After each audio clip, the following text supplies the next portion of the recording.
Hello guys, welcome to our channel EHS Diaries. So previous class we are already discussed the safety 3 class completed, that's accident investigation risk also. So आज जो हम शुरू करने जा रहे हैं वो आज हम फायर का फर्स्ट क्लास लेके आ रहे हैं. ओके तो इसके बारे में हम सीखेंगे आज फायर का first class of fire, then fire initiation, classification and spread of the fire. मैंने 3 टॉपिक लिया है, fire initiation, classification and spread of the fire. तो मैं आपको इसका डिटेल्स में बताएगा कैसा होता है ये प्रोसेस. ओके तो पहला आता है अपना फायर. तो हम देखेंगे first definition of fire. Fire is a chemical reaction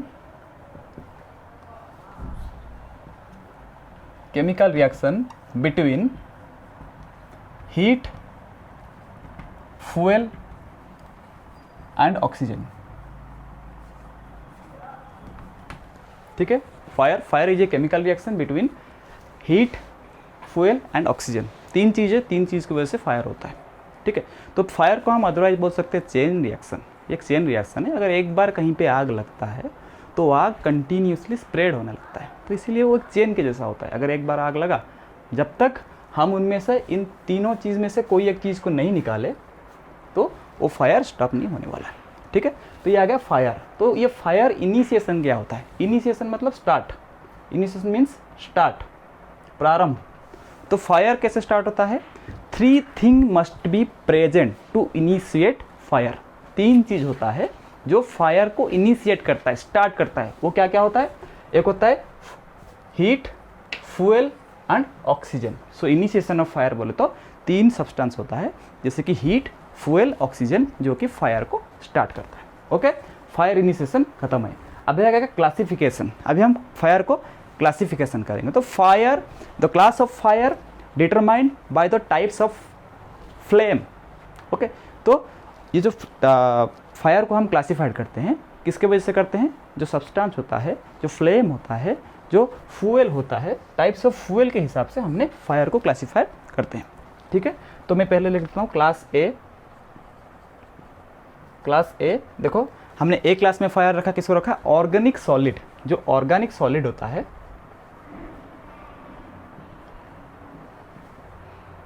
उसको हम बोलते हैं class A types of fire. Organic solid means class A types of fire. उसमें क्या क्या आएगा? जो ऑर्गेनिक सॉलिड में हम पेपर ले सकते हैं, एग्जाम्पल पेपर ले सकते हैं, वुड ले सकते हैं, जो ऑर्गेनिक सॉलिड है जिसमें कोई भी इनऑर्गेनिक सब्सटेंसेस नहीं है. ठीक है, तो इसको हम बोलते हैं class A types of fire. अगर इसमें कोई आग लगता है, this types of fire is called as class A types of fire. Then देखेंगे क्लास बी. ठीक है, class B. Class B types of fire में अपना आता है जो कि फ्लेमेबल लिक्विड. फ्लेमेबल लिक्विड, जो तरल पदार्थ जिसमें आग लग सकता है. अभी पानी में तो आग नहीं लग सकता ना, तो वो कैसे हो गया? तो वो लिक्विड है मगर वो फ्लेमेबल नहीं है. ठीक है, जो जिसमें आग लगता है उसे हम बोलते हैं फ्लेमेबल. तो ये क्लास बी में आएगा फ्लेमेबल लिक्विड्स. ठीक है, क्लास ए आ गया organic solid, then class B आ गया फ्लेमेबल लिक्विड. अभी फ्लेमेबल लिक्विड में कौन आएगा? डीजल ले सकते हैं हम, पेट्रोल ले सकते हैं हम, जो कि लिक्विड फॉर्म में होता है और उसमें आग लग जाता है. तो वो आ गया class B types of fire. ठीक है, उसके बाद देखेंगे class C. Class C types of fire में आएगा फ्लेमेबल गैसेस.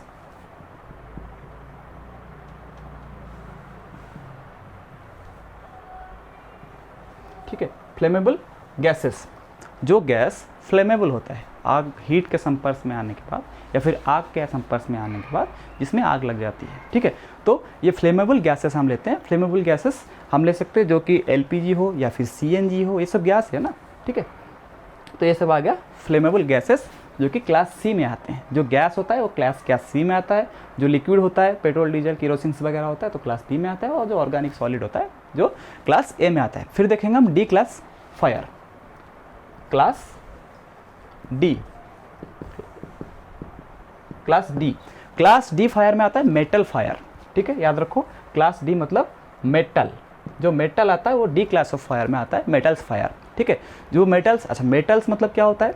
ठीक है, मेटल्स जो कि एक वस्तु होता है जो कठिन अवस्था में होता है. ठीक है, आपने मेटल्स के बारे में पढ़ा होगा पहले से ठीक है। हम उसमें ले सकते हैं कैल्शियम हो सकता है, सीजियम हो सकता है, लिथियम हो सकता है, ठीक है। ये एग्जाम्पल हम ले सकते हैं मेटल्स में ले सकते हैं, लिथियम ले सकते हैं, सीजियम, कैल्शियम, ठीक है, जो कि जिसमें आग लग सकता है। ये आ गया मेटल फायर और it is also known as metallic fire, जिसको हम क्लास डी में रखते हैं, ठीक है। उसके बाद हम देखते हैं क्लास एफ। मैं क्लास ई स्टॉप कर रहा हूँ, मैं बताएगा क्यों मैंने स्टॉप किया। क्लास एफ, ठीक है। क्लास एफ फायर में आता है high temperature fats. Class F में आएगा हाई टेम्परेचर फैट्स, ठीक है। हाई टेम्परेचर फैट्स जो आता है, ठीक है, जो कि जिसमें आग लग सकती है हाई टेम्परेचर में, ठीक है। लो टेम्परेचर में अभी हम ऑयल लेते हैं, जैसे हमें घर में हम पीनट ऑयल यूज़ करते हैं, हम घर में कोकोनट ऑयल यूज़ करते हैं, तो उसको जस्ट हम अगर आग के संस्पर्श में लाएंगे तो वो ऐसे ही उसमें आग नहीं लगेगा। जैसे डीजल या पेट्रोल को लेते हैं आग के संस्पर्श में, वो आते ही जल्दी ही मतलब जलने लगता है, तो वो जल्दी नहीं जलेगा, उसको थोड़ा ज़्यादा टेम्परेचर चाहिए, ठीक है। मस्टर्ड ऑयल हम उसमें खाना बनाते हैं, तो हम जब उसको कढ़ाई में डालते हैं तो इससे आग नहीं लग जाता ना। उस जगह पर अगर आप पेट्रोल डाल के देखेंगे तो वहाँ पे ब्रस्ट होने लगेगा, मगर मस्टर्ड ऑयल डालने से आग नहीं लगता। मगर उसको अगर ज़्यादा से ज़्यादा टेम्परेचर मिलेगा वो जलने लगेगा, सिंपल सा है, ठीक है। तो हमने क्लास एफ में रखा हाई टेम्परेचर फैट्स, जिसमें हम एग्जांपल बोल सकते हैं peanut oil, mustard oil, coconut oil etcetera, जिसको otherwise known as class F, otherwise known as kitchen fire. Kitchen fire ये भी होता है, जिसको हमने अलग अलग बुक में आपने पढ़ा होगा के क्लास ऑफ फायर, इसको बोलते हैं के क्लास ऑफ फायर में रखा गया किचन फायर को, ठीक है। मगर आप सिस्टमेटिक अगर देखेंगे, अपग्रेड देखेंगे, तो अपग्रेड में हमको ये सिस्टमेटिक मिल रहा है, ठीक है। तो आपने पुराना सिस्टम में जो भी पढ़ा होगा वो डिफरेंस हो सकता है। मैं नहीं बोलूँगा कि कौन सा राइट है कौन सा रॉन्ग है, मगर आप एक प्रोसेस में याद रख सकते हैं, ठीक है। उसके बाद आता है इलेक्ट्रिकल फायर। इलेक्ट्रिकल फायर ये भी एक डिवीजन है, जिसको अलग अलग बुक में क्लास ई में रखा गया है electrical fire, but it is not a technical argument. Electrical fire is a class of fire. Why? Electrical fire को हम क्लास ऑफ फायर में नहीं रख सकते। क्यों नहीं रख सकते? एक टेक्निकल आर्ग्यूमेंट है, ठीक है। क्यों नहीं रख सकते? Because of electricity is not a fuel. एक इलेक्ट्रिसिटी है, electricity is not a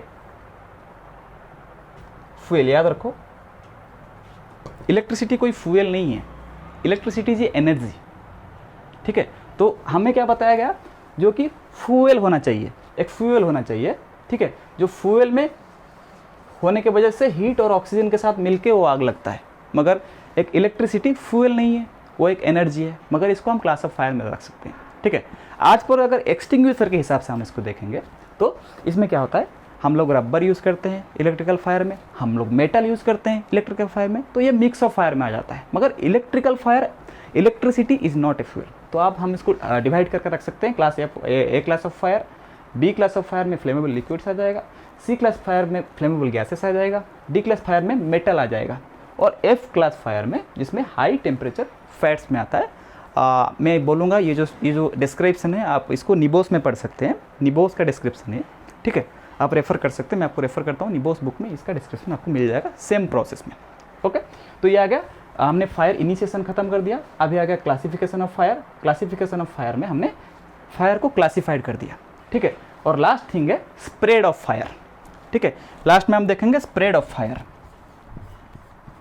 spread, ठीक है। स्प्रेड ऑफ फायर में अगर देखेंगे क्लास कैसे स्प्रेड होता है, अगर फायर कैसे स्प्रेड होता है, फायर एक जगह से दूसरी जगह पे कैसे जाता है। देखो ये 4 मेथड में जाता है। फर्स्ट आता है बर्निंग। बर्निंग, अगर कोई सामान जल रहा है, उसमें लेके तेल, कहीं पे आग लग गया है, ठीक है, घर पे आग लग गया है, उसमें लेके हम तेल छिड़केंगे, उसमें लेके हम कार्टून बॉक्स डालेंगे, उसमें लेके लकड़ी डालेंगे, तो क्या होगा? फायर बढ़ने लगेगा। तो एक का कांटेक्ट में दूसरा आया तो वो भी जल जाएगा। तो इसको बोलते हैं हम वार्निंग। अगर एक substances when substances is losing the energy due to the heat की वजह से अगर वो एनर्जी लॉस कर रहा है और केमिकल रिएक्शन हो रहा है, फायर हो रहा है, उसके कांटेक्ट में अगर दूसरा सामान आ गया तो वो भी जलने लगेगा। ये तो डायरेक्ट वार्निंग आपको समझ में आ रहा होगा, ठीक है। उसके बाद सेकंड आता है क्या? सेकंड फर्स्ट आपने समझ लिया बर्निंग क्या होता है, एक का दूसरे एक सब्सटेंस जल रहा है, अगर दूसरा उसका कांटेक्ट में आ रहा है तो वो भी जलेगा, तो this is called as burning. ठीक है, सेकंड में आएगा कन्वेक्शन।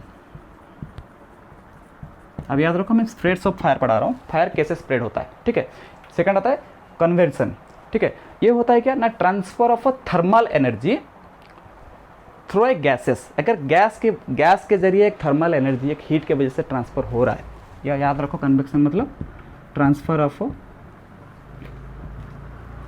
थर्मल एनर्जी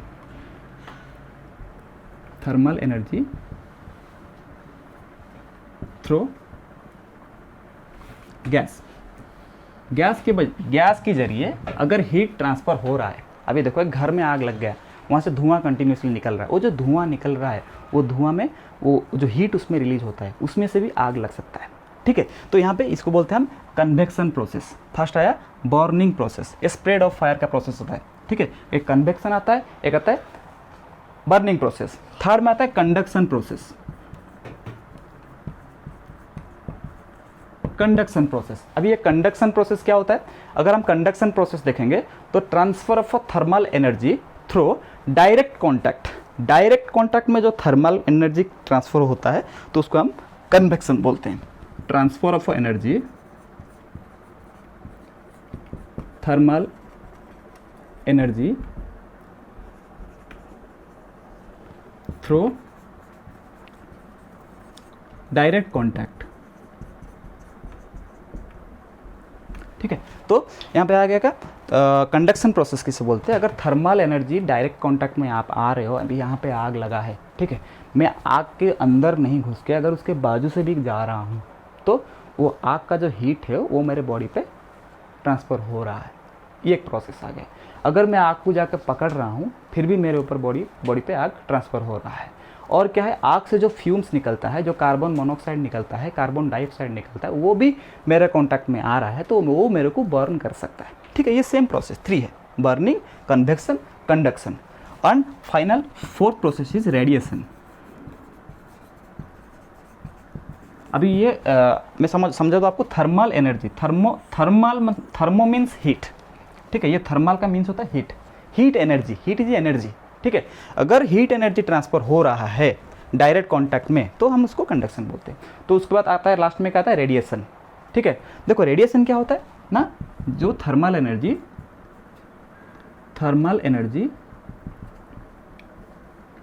ट्रांसफर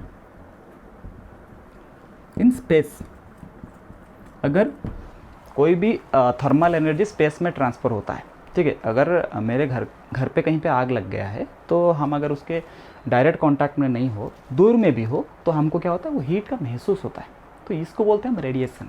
ठीक है, क्योंकि जो एनर्जी होता है वो एटमॉस्फेयर में स्पेस में फ्रीली ट्रैवल करता है। ठीक है, ये समझ जाओ कि इसको बोलते हैं हम रेडिएशन प्रोसेस। तो 4 प्रोसेस बोल रहे हैं, burning, convection, conduction and radiation. 4 process में हीट ट्रांसफर होता है। ठीक है, तो यह आ गया क्या, स्प्रेड्स ऑफ फायर। तो स्प्रेड्स ऑफ फायर के बाद मैं आपको और एक चीज़ बता देता हूँ, प्रिंसिपल ऑफ फायर। सिंपल सा चीज़ है। ठीक है, प्रिंसिपल ऑफ फायर में मैं आपको एक बहुत जाना सुना चीज़ बताऊंगा। यहाँ पे फायर का प्रिंसिपल क्या है, स्प्रेड हो जाने के बाद प्रिंसिपल ऑफ फायर। देखो, basic combination of fire requires heat, fuel and oxygen. 3 चीज़ की वजह से फायर होता है। ठीक है, तो यहाँ पे देखेंगे हम प्रिंसिपल क्या होता है फायर का। प्रिंसिपल ऑफ फायर, प्रिंसिपल मतलब रूल, फायर का क्या नियम है। ठीक है, उसका एक साइंटिफिक नियम होता है। ठीक है, प्रिंसिपल ऑफ फायर देखेंगे ना, fire the combination of 3 substances, that is heat, fuel and oxygen, when meet with each other to produce a fire triangle। यहाँ पे क्या करेंगे, 3 चीज़ मिलकर क्या करते हैं, यहाँ पे फायर ट्राइंगल बनाते हैं।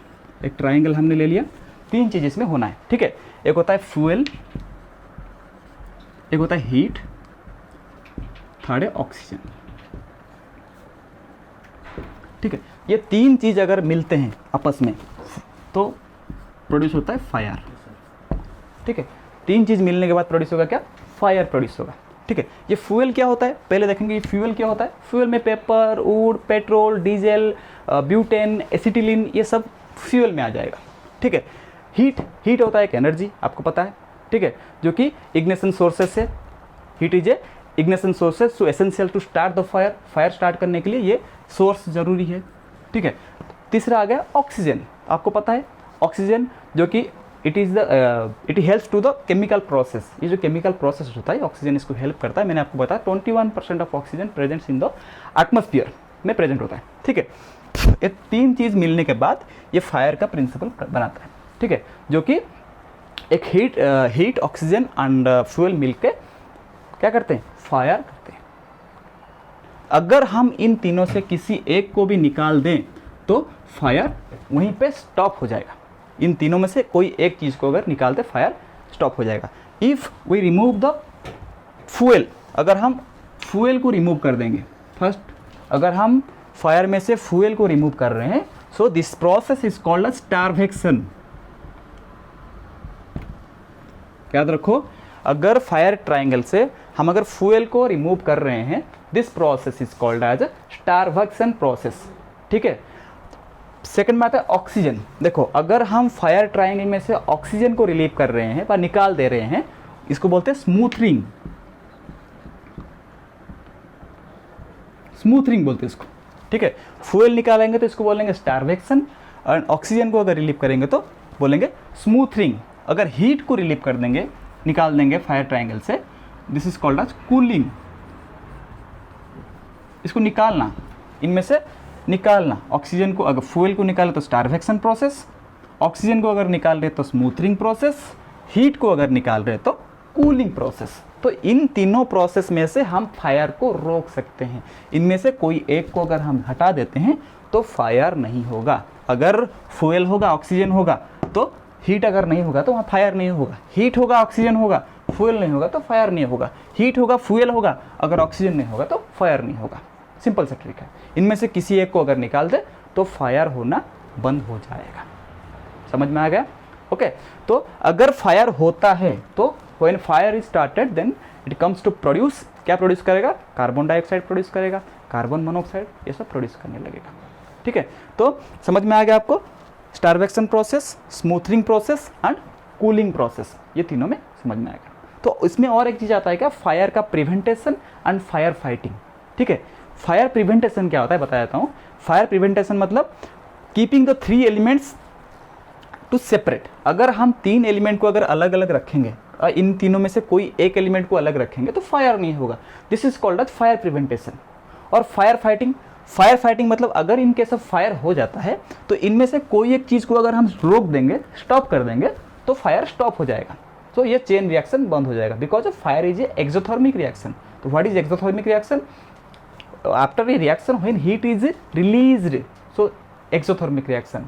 Endothermic reaction, the chain reaction in which heat is evolved, अगर हीट लग रहा है तो उसको हम बोलेंगे एंडोथर्मिक रिएक्शन। तो फायर ट्रायंगल इंपॉर्टेंट है, याद रखना जरूर है, ठीक है। तो आज यहीं पे हम लोग अपना फायर का फर्स्ट क्लास ख़त्म करते हैं। तो हमारा जो चैनल है EHS डायरी, आप लोग सपोर्ट कीजिए, फॉलो कीजिए, लाइक कीजिए और सब्सक्राइब कीजिए। Thanks to all for watching the videos.